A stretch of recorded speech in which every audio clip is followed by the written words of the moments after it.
What's up, Miami? It's your boy Miguel So Clean with Keep It Clean Carpets and Tile, and today I have a great one for you.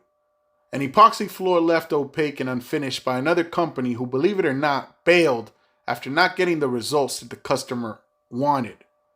But fear not, because we're stepping in to make things right and show you the magic of true professional cleaning and polishing. There's no shine on this floor, there's no luxury protections, there's nothing. So she called the very best. Keep It Clean Carpets and Tile. Look how beautiful my city is. So we're going to make these floors right. We're going to make them shiny because that's what she wants. We're going to protect it. We're going to luxury protect these floors. This is just with our OP, orbital machine, and a pH neutral. Let the process begin. Subscribe to our YouTube channel. And yes, I'm wearing socks. Thank you for watching.